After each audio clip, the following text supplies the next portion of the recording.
Hello and welcome to part 3 of my 6-part Blu-ray update for 2021, and this one we're going to be talking about some Poundland pickups, some good old-fashioned sink your teeth into bargain bin price Poundland pickups. I have 8 things here. I showed 2 or 3 more.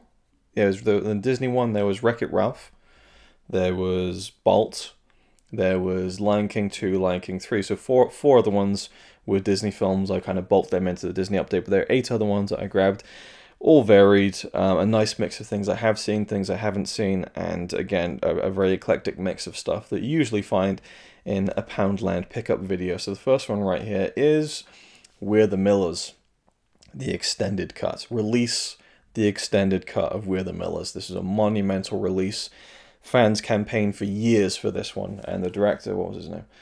Rawson Marshall Thurber, was really done dirty by Warner Brothers, and for years they campaigned, and finally we got the extended cut of We're the Millers, and it's landed in Poundland. Yeah, no regrets. I enjoyed this. It was a fun movie. I'd like to see it again. I'd like to see the extras and the outtakes. It's it's a fun film. I would like to have it in my comedy collection. What can I say? Next up, we have a film that came out, I think, in 2012. It came out around the time of The Hunger Games, and I was intrigued to check it out. I feel like this is going to be one I'll watch and probably sell on, but I wanted to see it at the time. I think Connie wanted to watch it as well, so we might check that out at some point. It is House at the End of the Street with Jennifer Lawrence. So, yeah, don't know too much about it. I think it's a remake. I feel like this is a title that has been applied to a film before, for want of a better phrase, but yeah. I like good horror thrillers. It might not be a good one, but it's at least a horror thriller, I'm assuming, so it'll be one to check out at some point. This one, I really like this film. It's, it kind of goes in that pantheon of, I think I have the other one. I think I got it from Poundland as well. So it's kind of just adding to the, yeah, I do have it over there in the corner. So this is The Commuter, Liam Neeson.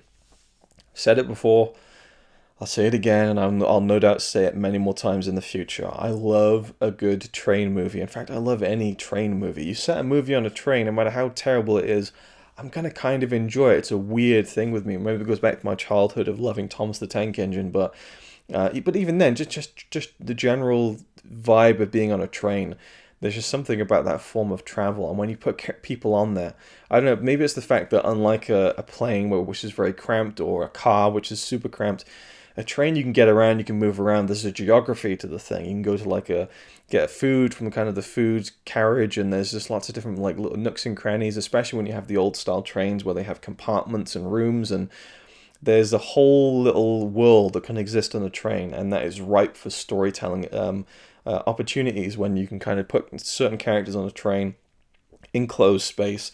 There's also the implication of a journey moving forward. There's so many elements at play, and I love a good train movie, and this is a pretty good one. It's a bit of a dumb Liam Neeson action one, but you got Mike from Breaking Bad in there, good old Jonathan Banks, Patrick Wilson, Vera Farmiga. It's a great cast, and of course Liam Neeson doing what he does best, being an action star in his 60s or however old he was when he made this.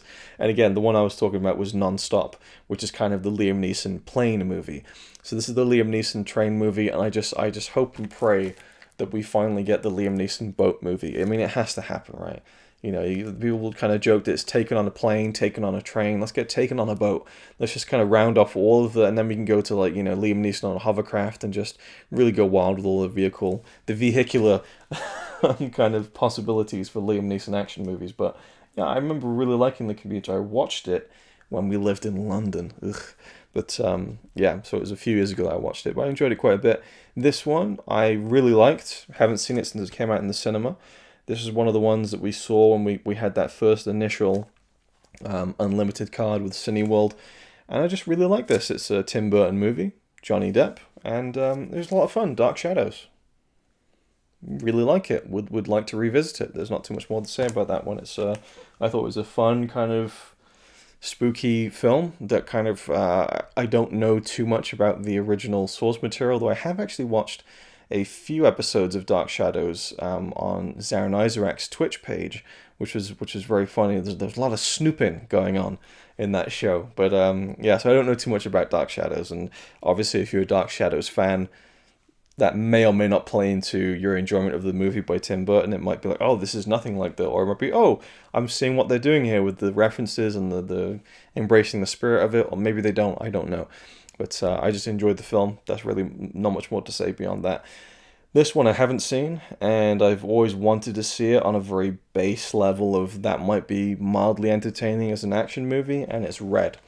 I know there's a sequel as well, so we've got Bruce Willis and Morgan Freeman, John Malkovich, and Helen Mirren. You know, so it's kind of Expendables-y kind of movie. You get some of the older kind of big-name actors in there doing some action stuff. There's also Carl Urban in this one, Brian Cox, very good. Richard Dreyfuss. Wow, this is a really good cast.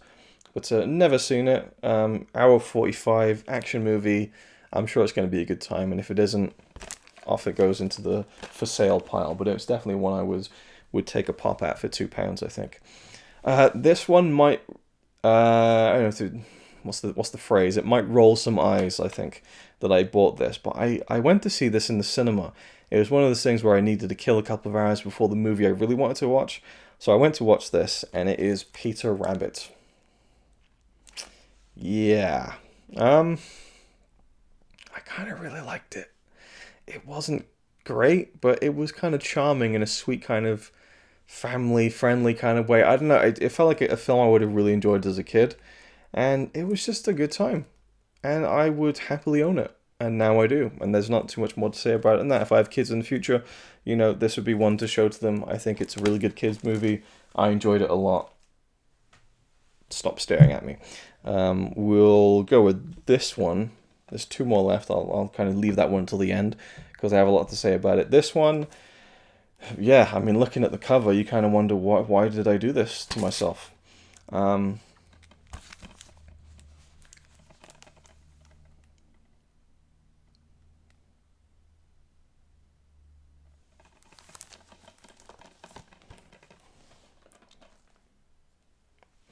It's a Steven Soderbergh film.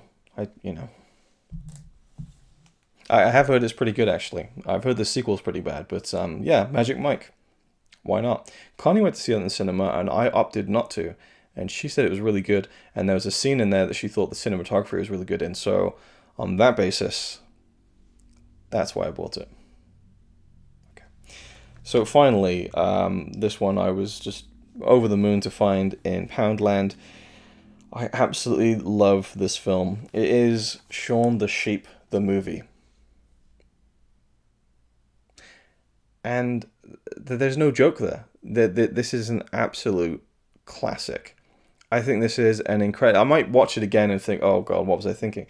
When this film came out, 2014, I think it was.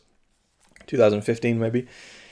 Everyone was talking about it. And everyone was kind of saying, like, 10 out of 10. And I'm like, what are you talking about? Shaun the Sheep, the movie? Like, come on. Like, it's a kid's show and they made a movie about it. I mean, it's not going to be high art or anything. And people just loving it. And I'm just like, what the fuck is it with this Shaun the Sheep movie?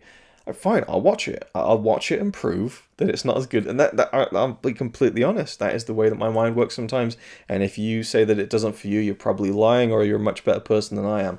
I went into this wanting to prove to myself and then to say to others, you don't know what you're talking about. This isn't some, perfect film. It's pretty much a perfect film. This is a silent movie. There is no dialogue in this. It's just about a sheep, a few animals, and they kind of get off the farm. They go into the town, and all these hijinks occur. And there are just these sight gags and just physical humor. And the only dialogue you get is just this mumbling. So the human's just like ma ma ma ma, and the animals are just like ma ma ma. Just you can't discern any dialogue from it, but you understand what's going on because it's so brilliantly constructed. It is a kids' film, but it harkens back to the beauty of silent cinema to me.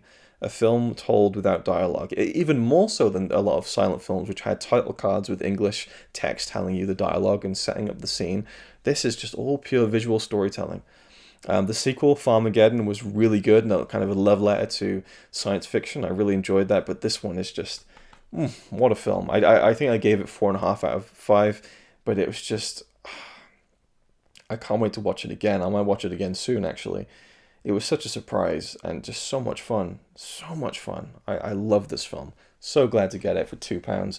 It is pre-owned, unfortunately, but hopefully the disc is in good condition. But Shawn, if you haven't seen it, check it out. Honestly, if it's available on streaming or something, and if you appreciate silent films, I'd say it's worth it. But even if you don't, if you just like kind of clever humor, and if you like animated movies, I mean, that's kind of a prerequisite as well, I think. But I really loved Shaun the Sheep, the movie. I'll definitely buy the second one as well if it comes out for a good price. But there we go. That's the Poundland pickups. Thank you for watching, and I'll see you in the next one. It's alright by me. Apart from the fact he throws cans of Carlin into a tree. Yeah, he's really cool. Yeah, he's really cool. But he's not quite as cool as you, 'cause